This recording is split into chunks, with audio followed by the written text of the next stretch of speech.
Hey! Steering wheel! Somebody tell him to give it to me! Šodien varētu būt slapjākā diena gadā. Sveiciens visiem Formula 1 līdzstājiem. Šodien izskatās, ka mums tāds nedaudz cits formāts, atskatoties uz Beļģijas posmu. Vakardien notika Beļģijas Grand Prix sacīkste. Spā trasē sacīkste ļoti interesanta, vairāk interesanti pavērsieni un risinājumi, kas pirms sacīkstes īsti nebija iedomājami, un līdz ar to šāds apskats pēc sacīkstes pilnīgi noteikti prasās.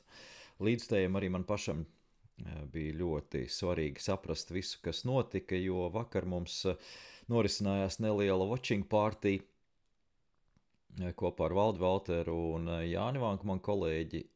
Jāsaka uzreiz, ka formāts, protams, interesants un jautrs, taču no tāda līdzsekošanas viedokļa bija ārkārtīgi grūti saprast, kas un kā notiek sacīkstē.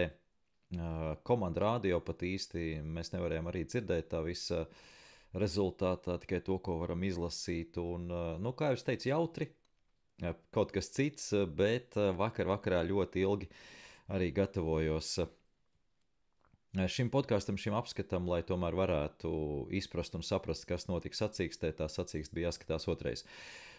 Bet, jā, pats galvenais, protams, šobrīd ir tas, kas notiek aiz loga. Mums šeit Ziemeļvidzemē, kur tagad atrodos, patiesībā tie laika apstākļi nav tik briesmīgi, līst visu nakti, līst tagad visu dienu, visu rītu, ir vējš, taču, nevar teikt, ka tā ir dabas katastrofa. Es neteiktu, ka tas arī ir kāds oranžais brīdinājums. Es nezinu, kāds tur tā gradācija kāda ir un pēc kā viņi to mēra, bet ļoti, ļoti daudz līst, vienkārši daudz līst, un noteikti jāiet ir visiem uz darbu, un nekas nemainās.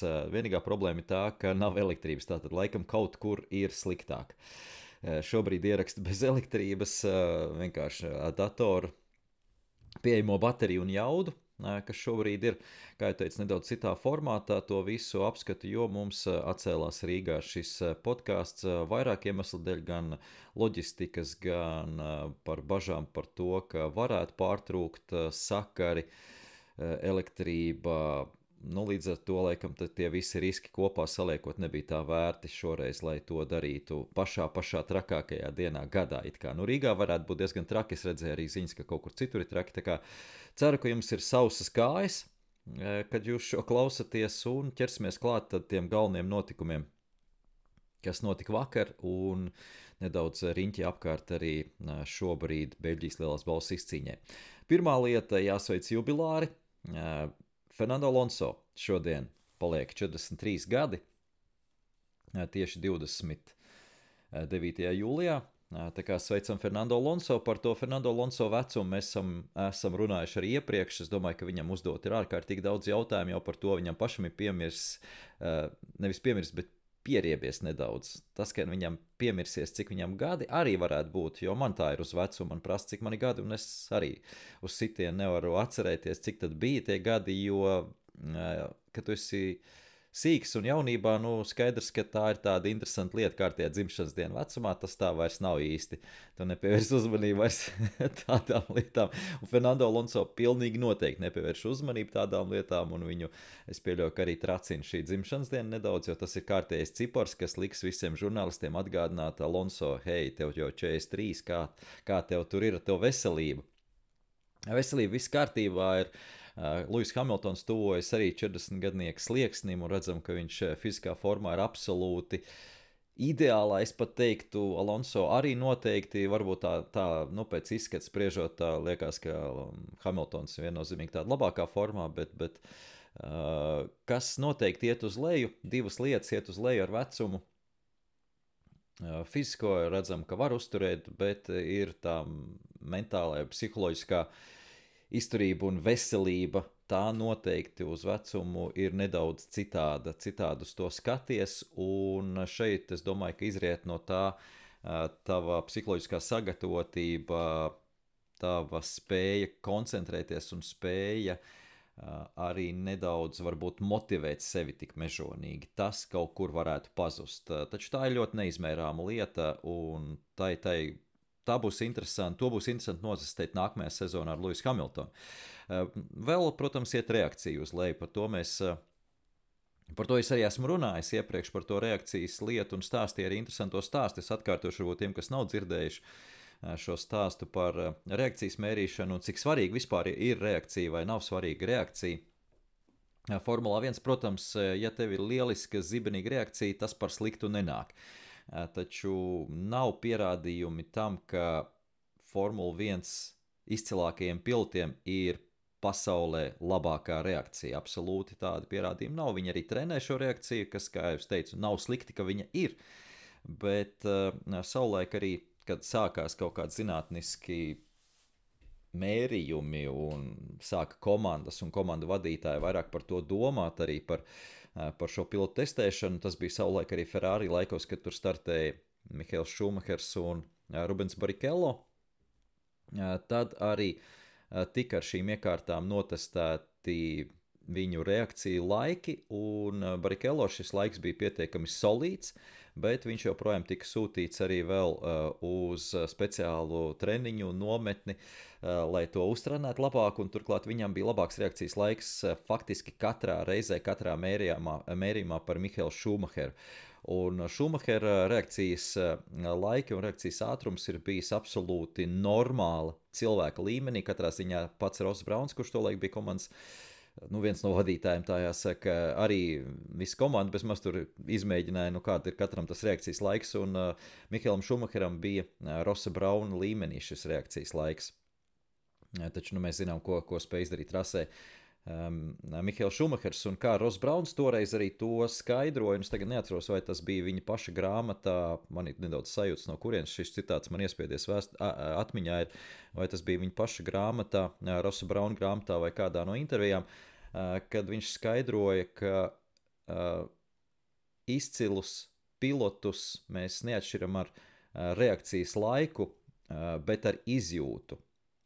Proti, izcils pilots tik ļoti izjūt niansēs formulu, ka viņš prognozē, ko tā darīs nākamajā līkumā, un līdz ar to nevis reaģē uz to, ko viņa dara, bet jau zina iepriekš pussekundi vai vienalga kāds tas laiks ir, ko viņa darīs, un reaģē pirms tā sākusi ir šo kustību, jo faktiski cilvēka iespējās nav norēģēt tik zibenīgi uz notiekošo. Tas notiek ļoti reti, šāda reakcija, līdz ar to tās zibenīgās reakcijas, ko mēs redzam, principā izcilākajiem pilotiem, ir tās, kur viņi jau prognozē simtdaļu sekundi vai pussekundi, man grūti tagad tieši nospraust to laika atskaiti konkrētajā gadījumā, bet viņi prognozē iepriekš, kas notiks ar mašīnu. Un šajā ziņā es domāju, ka Fernando Alonso ir lielisks piemērs un pierādījums, un līdz ar to tāda lieta, kā uz vecumu šis reakcijas laika pagarināšanās, laikam tā jāsaka, viņa absolūti varētu arī neietekmēt. Tā kā sveicam Alonso vēlreiz dzimšanas dienā. Par laimi viņam tagad arī vasaras brīvdienas diezgan daudz. Es domāju, ka līdz nākamam posmam, kas būs pašās augusta beigās, visiem jau būs aizmirsies, ka bija Alonso dzimšanas diena un žurnālisti liks viņam mieru. Tagad gan ķeramies klāt Beļģijas lielās balvas izcīņai.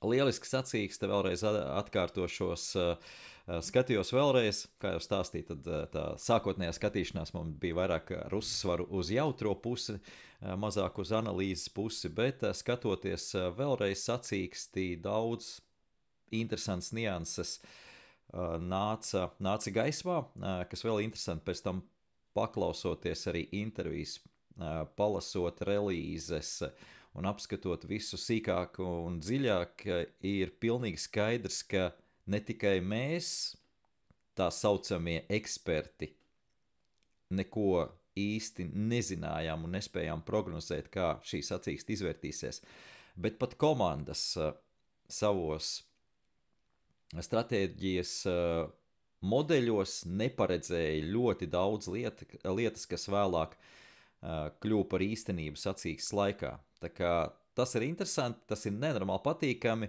lai cik mēs daudz šeit analizētu visas telemetrijas, visas trases īpatnības, temperatūras, to, kā katra komanda sagatavo savu mašīnu, jo vienalga ir kaut kādi elementi, kas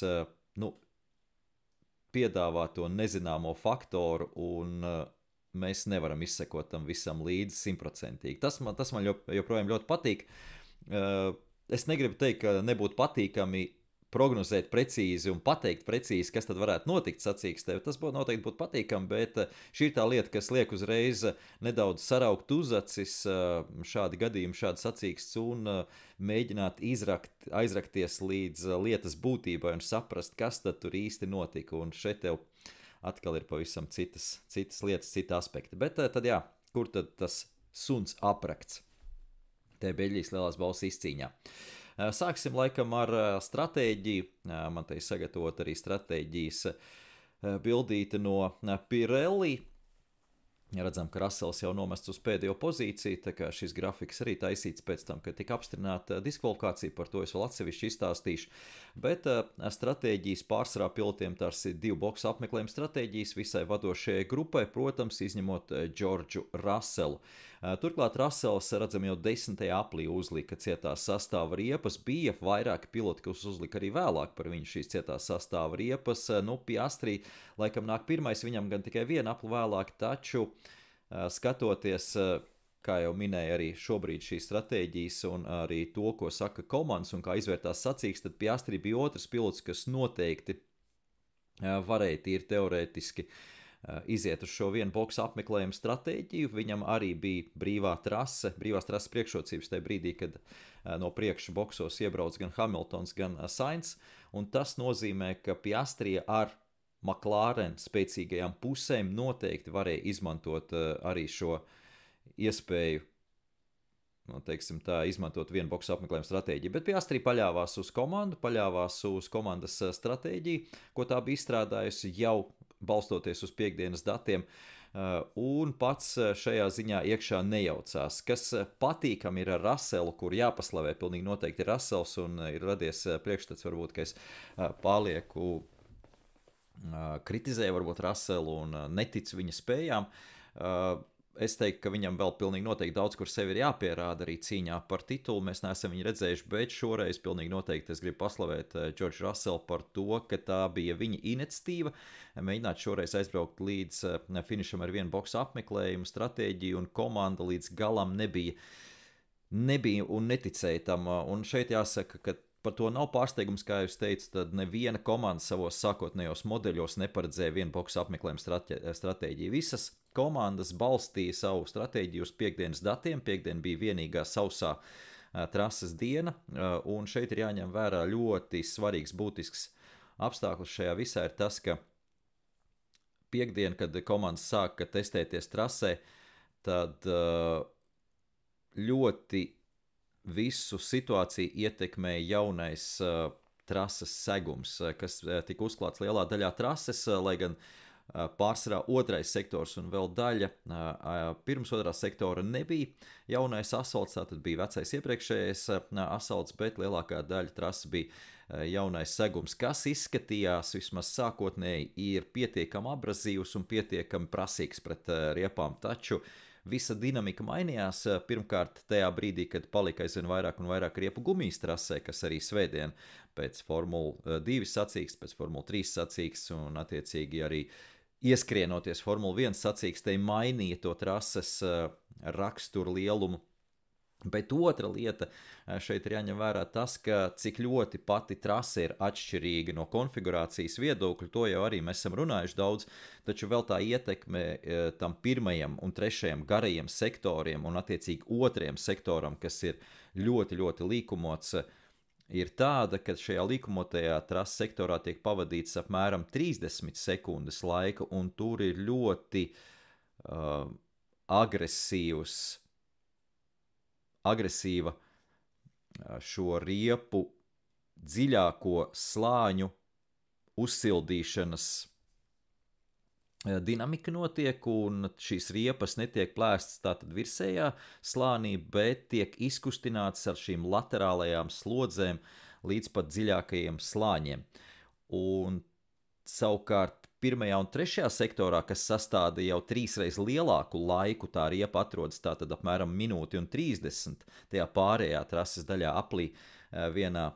Šīs savukārt slodzes netiek liktas virsū, un tas nozīmē, ka vienu brīdi 30 sekundes tā iekšējā daļa tiek pamatīgi izvingrināta vienā otrā virzienā, tātad sānu pārslodzēm, un tad pusotru minūti, 3 reizes lielāku laiku tiek likta mierā tā daļa. Un tas nozīmē, ka ir pilnīgi atšķirīgas slodzes intensitāte, un tā nav vienmērīgi izdalīta. Līdz ar to norūdīšanās gan šai riepas gumijai, tāda iekšējā ķīmiskā norūdīšanās notiek pa cikliem. Tev ir smags cikls, agresīvs cikls, atdzesēšanas cikls, tā kā atkal smaga darba cikls, atkal atdzesēšanas cikls. Un šie dati komandām nav īpaši daudz, arī riepu ražotājs Pirelli bija mērenā pārsteigumā par to, ka tas kombinācijā, šāda konfigurācija kombinācijā ar šo jauno segumu ir pilnīgi savādāk atkal likus riepām rēģēt. Un kas bija pats interesantākais, mēs kā skatītāji to arī varējām novērot. Protams, tās visas nianses jau redz tikai Pirelli un komandu riepu inženieri. Un mēs tās nekādīgi nevaram neredzēt, ne prognozēt sacīkst laikā pirms un arī pēc patiesībā neiedzinoties te visā.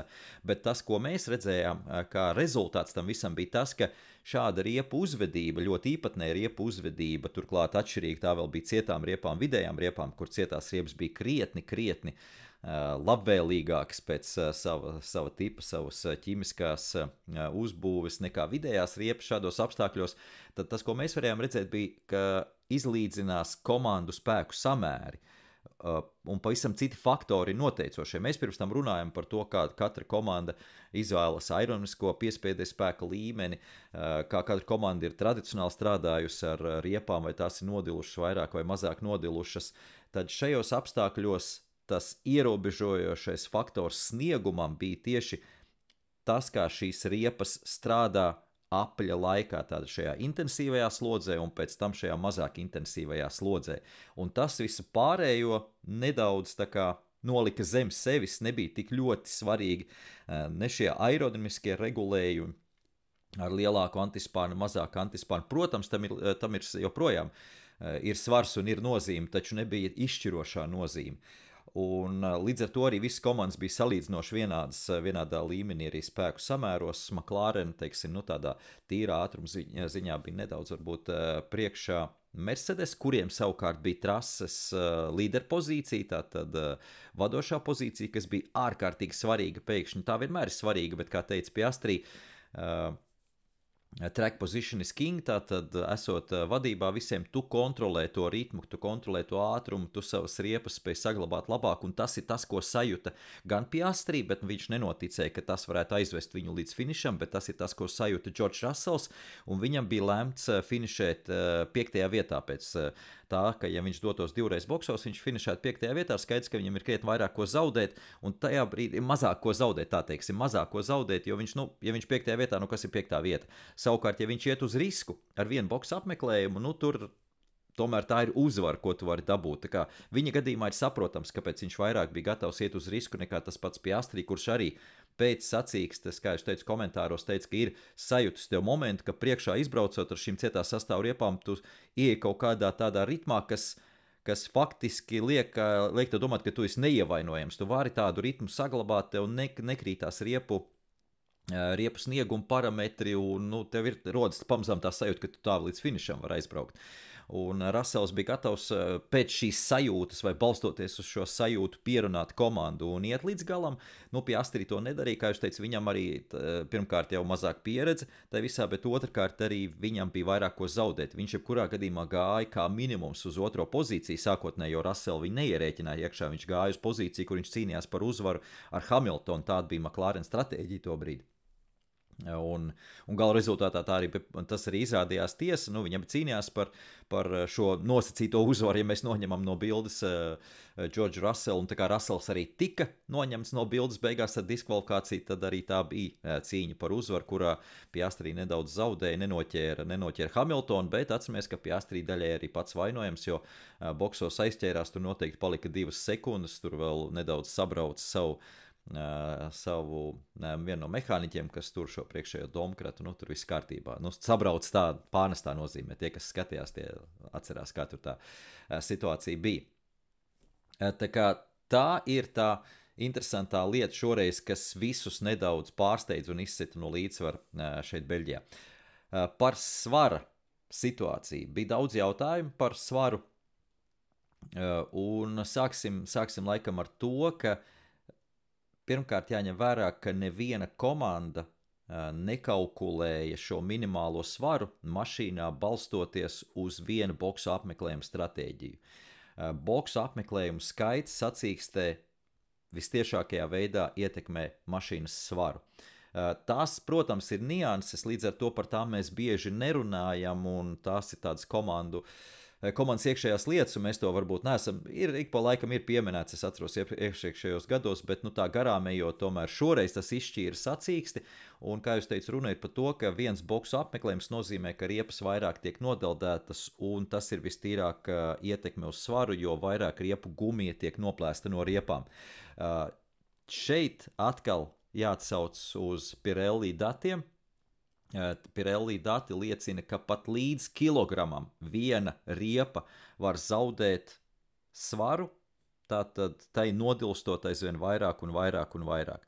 Ņemot vērā, ka Russells nobrauc ļoti garu distanci ar šīm pēdējām riepām, ko izmantoja, tad skaidrs, ka tas varētu būt iemesls. Tā kā bija aprēķinos no tiesnešiem, ka 1,5 kilograms, 1,5 kilogramu ir šis svara deficīts līdz vajadzīgajiem 798 minimālā svara kilogramiem, tad mēs sadalām šo 1,5 kilogramu uz 4 riepām, tie ir nepilni 400 grami uz riepu, un tas ir pilnīgi normā tajā, ko arī apstiprina Pirelli, ka to var zaudēt tikai uz riepu rēķina. Un komandas to ņem vērā. Nav tā, ka komandas ir muļķi, bet komandas to ņem vērā, ja viņas paredz to vienu boksu apmeklējumu stratēģiju. Un to teica arī Toto Wolffs. Viņš neteica, protams, sīkāk un smalkāk, teica, ka būs izmeklēšana un tā tālāk tā projām, bet ir pilnīgi skaidrs, ka tā ir komandas vaina. Komandas sākotnējos aprēķinos nav paredzējuši šo vienu boksu apmeklējumu stratēģiju.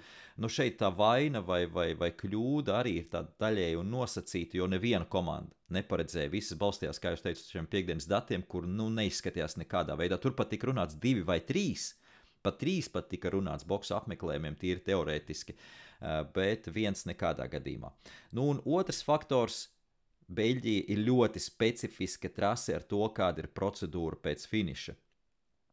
Pēc finiša tieši tāpat kā Monako, tas ir uzreiz Monako braucam riņķī, bet iebraucam no sānu daļas un attiecīgi ir top 3 uzvarētāji aizbrauc pa taisno, tur Batons toreiz sapinās šajā procedūrā meistarībā, bet Beļģija ir viena no trasēm, es tagad mēģinu atcerēties, vai vēl kaut kur bija, man liekas, ka vēl kaut kur bija, bet es tagad nevaru atminēties, kur netiek braukts šis goda aplis vai bremzēšanas aplis, goda aplis principā, jo trase ir ļoti, ļoti gara.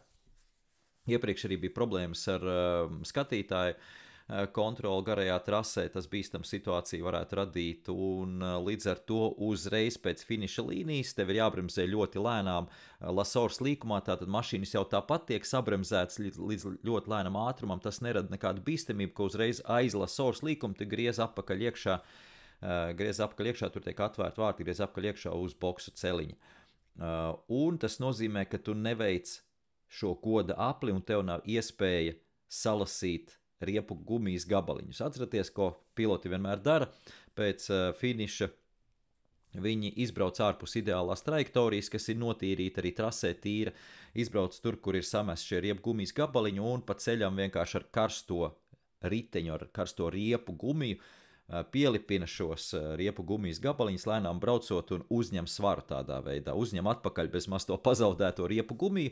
Tā ir normāla procedūra, gadiem tas tiek darīts tā, un tā ir nodrošinās, lai būtu šie nepieciešamie kilogrami svara svēršanās brīdī. To nevarēja izdarīt Russells, un tas bija tas otrs faktors, bet to arī komandas zina. Tas nav tā, ka tagad tas bija tas izšķirošais. To arī komandas zina, ka nebūs šis goda aplis, un līdz ar to arī paredz, ka šajā trasē ir nedaudz savādāk. Mums jākalkulē šis minimālais svars, un šeit es vēlreiz atkārtojos, ka tas, ka gāja uz vienu boksu apmeklējumu, stratēģija šoreiz izsita no līdzsvara. Protams, tur vēl citi elementi, vienmēr var pazust kāda detaļa, kaut kur nostrīķēt grīdu un varbūt aplaust kaut kādas aizmuskās detaļas, kas sver kaut ko, bet Russellam viss bija kārtībā šajā ziņā, un lai nāk tā Mercedes izmeklēšana, es ceru, ka mums viņi arī kaut ko izstāstīs, varbūt būs vēl tur kaut kādi citi elementi, bet es pieļauju, ka Toto Wolffs jau arī provizoriski saprata, ar ko lieta grozās, un līdz ar to atzina, ka tā ir komandas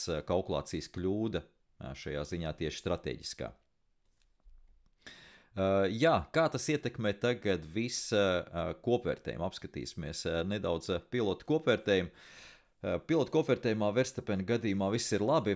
Verstappens tieši pret Lando Norrisu palielina vēl pārsvaru, jo viņš finišēja priekšā Lando Norrisam. Šeit uzreiz jāsaka par Lando Norrisu, tā situācija palika sliktāka, jo Lando Norris neizmanto iespējas savas, kas viņam bija startā, kā viņš pats teica, atkal ļoti, ļoti kaisīja pelnus uz galvas Lando Norris un ļoti nomākts bija intervijās, neskatījās uz intervējumu, skatījās zemē un tiešām tāds pēc visu ķermeņa valodas varēja saprast, ka kārtējo reizi ir tāds ārkārtīgi pesimistiski noskaņots, kā viņš teica, tad sakļūtījies pirmajā līkumā, pēc tam nedaudz pazaudējis orientāciju, izejot no Lasors, viņš arī izbrauca no trases, nedaudz iemērca riteņus drošības joslā, kas izēja viņam pamatīgi kompromitē, pagāja garām viņam Sainz un kas bija otrs Russells, man liekas, līdz ar to no tā brīža viņš iesprūda tajā DRS vilcieniņā, kas bija diezgan bezcerīga situācija viņam, un neko īpaši uzlabot nevarēja. Tas, ka McLaren varēja cīnīties par uzvaru, tas to parādīja Piastri, ātrums tur bija, bet tas pats galvenais bija trases pozīcija. Ja McLaren iedot trases pozīciju, kas bija pieejama Mercedes, McLaren šeit nebūtu apturami. Es esmu pilnīgi pārliecināts, ka līdzīga situācija būtu arī ar Verstappenu. Ja Verstappenam būtu trases pozīcija, arī viņš izcīnītu uzvaru. Tas tik ļoti liela nozīme ir tai trases pozīcijai, un tai trases pozīcijai arī citās trasēs nozīme. Šeit vēl tās visas īpatnības nāk klāt, kuras varbūt nenojautām mēs pilnīgi noteikti, un pat komandas par tām tikai varbūt daļēji nojauta pirms starta. Tas par pilotu, par komandu kopvērtējumu šeit ir krietni interesantāk. Šeit situācija jau vairāk, gribās teikt par labu McLaren. Tur ir 42 punkti tagad starpā. Atgādinu vēlreiz, ka vienā posmā var nopelnīt 44 punktus maksimālais skaits viena komanda. Tā tīri teorētiski Zandvortā jau McLaren var izvirzīties vadībā, bet tas ir pie nosacījuma, ka ir dubultu uzvara. Pietiek, ka dubultu uzvaru. Pat nevajag šo vienu punktu par ātrāko apli, bet dubultu uzvaru tas ir 43 punkti, viens punkts par ātrāko apli 44 punkti, un attiecīgi Red Bull negūst ne punkta Zandvortā. Bet tas ir, protams, pārāk ekstrēmi prasīt, taču kopumā es domāju, ka tā situācija ļoti pamatīgi ir sāsinājusies mums tieši cīņā par konstruktoru kausu situāciju. Jau es minēju arī iepriekš par to, ka Zaks Brauns domā šobrīd par to, ka komandai varbūt vajadzētu izvirzīt pirmo un otro pilotu pēc vasaras brīvdienām un attiecīgi Lando Norris nokomandēt kā pirmo pilotu. Diemžēl pats Lando Norris šāda lēmuma pieņemšana nedaudz ir apgrūtinājis ar savu sniegumu tieši Beļģijas lielās balvas izcīņā, kur Piastri bija krietni labākās pozīcijās un pēc Russell diskvalifikācijas arī ir pacēlēs sev uz otro vietu. Taču redzēsim, ko pa vasaras brīvdienām saštukos McLaren šajā sakarā. Par Hamiltonu nedaudz arī galā viņš mums ir tas pilots, kurš pārņēma šo līderu pozīciju vai pārņem šo uzvaru, tik pie šī uzvaras kausa pēc Russell diskvalifikācijas, tad Hamiltons aizvadīja kopumā fantastisku sacīkstu, pilnīgi noteikti. Viņam bija ļoti agresīva cīņa ar Peresu pašā sākumā, vēlāk sakoja tikpat agresīvi, es teiktu, Leclerca apdzīšana, un atceramies, kad izvirzījās arī viņš vadībā, es domāju, ka viņš sajūta tieši to pašu momentu, ko vispārējie, kas tika pie vadības un bija labs temps, lielisks temps, netika neviens viņam pat klāt ne tūmā, esot līderu pozīcijās. Vienīgais, kas pietrūka, ir šī apdzīšana beigās. Nu, par šo apdzīšanu es domāju, ka īpašs stāsts tomēr ir jāizstāsta attiecīgi par nebijušo vai nenotikušo apdzīšanu cīņā Russellam pret Hamiltonu, jo mums visiem likās, ka tam vajadzētu būt diezgan tādam vienkāršam apdzīšanas manevram, ņemot vērā šo milzīgo riepu atšķirību šajā ziņā, tad tur bija vairāki momenti, kas tomēr jāņem vērā ir. Pirmkārt, es ceru, ka jūs pamanījāt, arī mēs runājam pirms jau šīs nedēļas nogales, ka Kemmela garajā taisnē, kur bija šīs apdzīšanas, visas apbraukšanas, iepriekšējos gados šogad es teiktu, kad apdzīšanas tomēr bija saīsināta DRS zona par 75 metriem tieši šīs Kemmela taisnes pašā sākumā, tātad DRS ietekme bija mazinājusies, un mēs redzējām, ka tās apdzīšanas, kas bija, un šeit izteikti man palikusi atmiņā, ir Piastri apdzīšana pret Leclerc pēc otrā boksa apmeklējuma. Tās apdzīšanas, kas bija, viņas bija nedaudz ar risku. Protams, bija arī tādas ļoti pārliecinošas, taču tās bija ārkārtīgi maz, un pārsvarā bija tādas, kas bija ar risku, kas nozīmē, ka tu uz šajā Kemmela taisnes pašās beigās, šajā Leskombes ieejā līkumā esi faktiski blakus un nedaudz priekšā un parasti ārmalā, jo tas pilots, kas aizsargājas, ir nosēdis iekšmalu, un tev ir ar risku pātrāk trajektoriju jāiet, pēc tam pat nedaudz neizdevīgu pāri apmalītē trajektoriju jāveic nākamais jau kreisais pagrieziens. Un to izdarīja Piastri, viņš noturējās ļoti bieži, tur pilotu uzņem lielu ātrumu, noturās pirmajā, bet otrajā vairs nevar iegriezt un aizbrauc pa taisno un zaudē pozīciju atpakaļ. Piastri noturējas, un tas ir tas, kas mums vajadzīgs, tā cīņa vēl tomēr tajā nākamajā līkuma sasaistē, jo pa taisni pabrauk garām tādas apdzīšanas, kā jūs teicu, tā drīzāk apbraukšana. Tā kā šajā ziņā es pilnīgi atbalstu arī šīs DRS taisnes saīsināšanu. Taču tas nozīmē, ka tas bija viens no tiem faktoriem, kas būtiski ietekmēja Hamiltona izredzes apdzīt Russellu. Otrs faktors bija tas, ka Russells, esot vadībā, kā jau viņš arī pats teica, viņš iegāja tādā fantastiskā ritmā. Viņš pats minēja, ka bija sajūta, ka es sēžu simulatorā. Es varēju vienkārši štancēt lieliskus apļus, ieiet tajā ritmā, kur es strādāju ar bateriju, kas ir ļoti, ļoti svarīgi, saglabāt šo papildus baterijas apjomu tajos izšķirošajos brīžos, kad tas ir vajadzīgs, kad nāks tas uzbrukums, plus izējas no visiem svarīgākajiem līkumiem. Ļoti svarīgs pirms visām garajām taisnēm, izējas no pēdējā līkuma precīzes, bez sānslīdes, bez izslīdēšanas. Tas viss ir ļoti, ļoti svarīgi. Un to Russells atstrādāja kā robots, kā sēžot simulatorā. Tas ir tas viņa lielais trumpis, kas ielika pamatu tai uzvarai. Es to uzvaru tomēr šobrīd joprojām pieskaitīšu Russellam, protams, ir diskvalifikācija un pamatoti, bet, teiksim tā sarunā mēs varam teikt, ka tā bija Russella uzvara pēc visas spriežot, un kā es teicu, tie bija tie priekšnoteikumi, kas ļauj viņam izcīnīt šo panākumu, un netika garām attiecīgi Lewis Hamiltons. Viena lieta bija, man liekas, ka jautājums arī viena no līdzstējiem, cik ļoti šis svara zudums varētu dot priekšrocības Džordžam Russellam laika izteiksmē, jo skaidrs, ka jo zemāks svars, jo labāks apelēks, tur tā korelācija ir ļoti vienkārša. Un pareiķinot šo 1,5 kilogramu uz apli, kas ir attiecīgi Spa apļa garums, ļoti garais 7 km apļa garums, tas ir 0,06 sekundes. Tātad 6 simtaļas.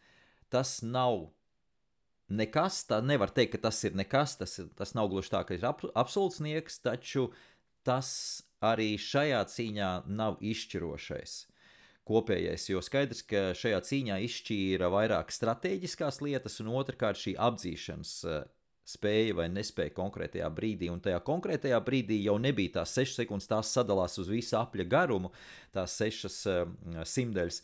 Līdz ar to, kā jūs teicu, mēs nevaram to norakstīt pilnīgi kā neietekmējošu faktoru, taču tam nebija tik liela nozīme. Turklāt jāņem vērā, ka tas ir vidējais aprēķins 0,06, jo skaidrs, ka riepām dilstot vairāk un vairāk, tas vairāk atsaucās tieši uz pēdējo sacīkstes nogriezni. Jebkurā gadījumā, kā jūs minēju, mums ļoti grūti pateikt, vai ar šo vienādo svaru varbūt Hamiltons būtu apdzinis vai nē. Es teiktu, ka nē joprojām, jo nebija nevien brīdi tā, ka tur gandrīz jau bija. Faktiski Hamiltons tika turēts rokas izstieptā izstiepts rokas attālumā, viņš līdz sitienam netika. Tur nebija runa, ka viņam bija vairāk sitienu un tur jau grīļojās vai kritīs knockdownā Russells vai nekritīs. Tad mēs varētu runāt, šīs 0,6 sekundes būtu nosvēruši pa labu vienam vai otram. Šis liekais svars varbūt būtu ietekmējis to situāciju. Tad šeit nebija jau tāda sitiena izteikta nevienā brīdī. Līdz tam pat netika Lewis Hamiltons. Tā kā, manuprāt, kā jūs teicu, tā nav tāda absolūti zinātniskā atbilde, bet nu, tuvu tam mēs varētu to teikt. Tā kā ļoti interesanti šādi pavērsieni, kā jūs teicu, Spātkala mums ir tāda interesanta iedevusi tematu, par ko parunāties. Vēl viena lieta, vai patiesībā vēl divas lietas šajā podkāstā ir jāpastāsta. Pilnīgi noteikti. Es domāju, ka mēs varētu sākt ar Formula 2 notikumiem pavisam īsi, tur dziļi daudz neiedziļināšos, jo Beļģijā notika kārtējs Formula 2 čempionāta posms. Tur Īzaks Hadžārs, Red Bull akadēmijas biedrs, izcīnīja uzvaru, kas ir zīmīgi. Tad Pols Ārons, kas ir igaunis, bija izcīnījis pole position atkal un, diemžēl, nespēja atkal izmantot šīs pole position priekšrocības. Viņš kā debitants tomēr tur visu laiku bija arī vadošajās pozīcijās čempionāta kopvērtējumā, bet tagad Gabriels Bortoleto, kā jūs redzat, ir pabraucis viņam garām. Problēma ar Āronu bija tāda, vai pat ne jau ar Āronu, jau daudz mums viss bija kārtībā. Viņš gan neturēja līdz tempā Hadžāram, viņam bija interesanti cīņa. Hadžāra vairāk reizes apmainījās pozīcijām tieši Kemela taisnas beigās. Taču vēlāk nedaudz atkrita un beigās viņu noķēra un apdzina arī Bortoleto, taču tā problēma bija šoreiz tehniska. Pēdējos apļos sākās problēmas ar dzinēju Mekahrom motors, kas ir Formulā 2 visām mašīnām dēļ ar šasīs Mekahrom motoru pievīla un Ārons apstājās trases malā un kā stabila trešā pozīcija būtu bijusi, stabila punktu par trešo pozīciju, viņš saglabātu arī otro vietu čempionāta kopvērtējumā, kas tagad ir izslīdējusi. Bet par Āronu ir tāda interesanta situācija, jo atceramies, ka viņš bija Mercedes sistēmā un Mercedes akadēmijas biedrs, un viņu pirms šīs sezonas arī viņi šo sadarbību pabeidza, teiksim tā, skaisti izsakoties, jo viņa sniegums zemākajās sērijās nebija satriecoši. Viņš visās sērijās, kurš startējis, izcīnījis uzvaras, bet visās nav izcīnījis tituls, un viņš nav varbūt nākamais Maks Verstapens, tā mēs to varam secināt, taču viņa sniegums šobrīd Formulā 2 ir tiešām lielisks. Es negribu teikt unikāls, bet lielisks kā debitantam Formulā 2 pret pieredzējušākiem pilotiem. Tagad Bortoleto ir viņam priekšā kopvērtējumā, bet ārkārtīgi stabils, un redzam, ka te ir problēmas arī ne ar pašu pilotēšanu saistīts, tāda tehniskas problēmas, kas liedz. Viņš izcīna pole position pietiekami bieži, ļoti ilgu laiku bija viņam šī piedestāla sērija, nav gan uzvaras bijuši, diemžēl, kas ir ļoti svarīgi, protams, arī izdarīt.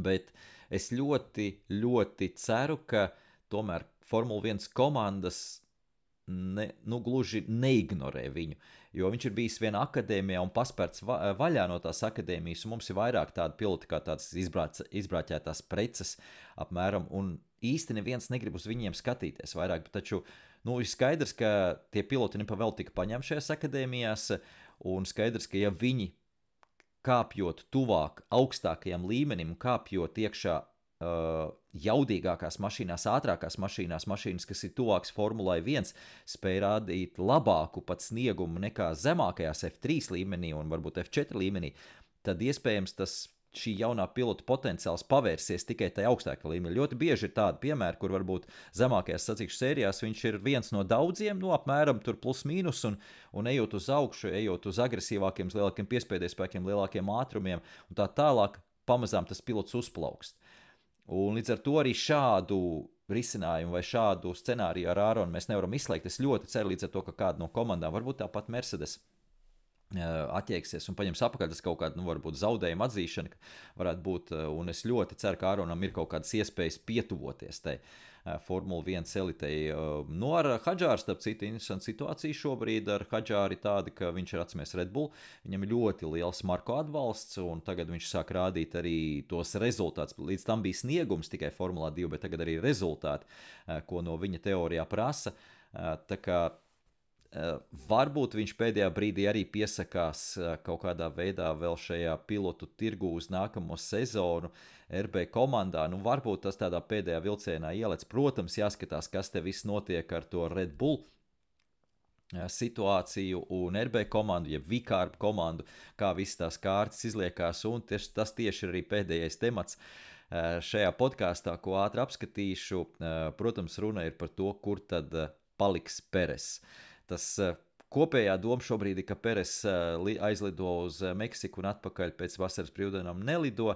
Tā to mēs visi esam pieņēmuši un īsti jau nav pamata viņam lidot atpakaļ, ņemot vērā, kādi bija rezultāti arī svētdienas sacīkstē. Pat Helmuts Marko, kurš tomēr zināmā mērā iepriekš tā kā vairāk atbalstīja Peresu, teica, ka Peres sacīkstē pazuda un izjuka pa vīlēm. Latviski tāds teiciens izjuka pa vīlēm, bija cits nedaudz izteiciens viņam, bet apmēram doma tāda pati, ka vispār izšķīda un neko nespēja mugurkaulu parādīt. Sacīkstes laikā no pirmās starta rindas atkrita uz 8. pozīciju, beigās to 1 punktu ar ātrāko atveda un varēja atnest tikai to tāpēc, ka bija aiz visiem citu vadošo komandu pilotiem un tālu priekšā tādam šim otrajam ešalonam.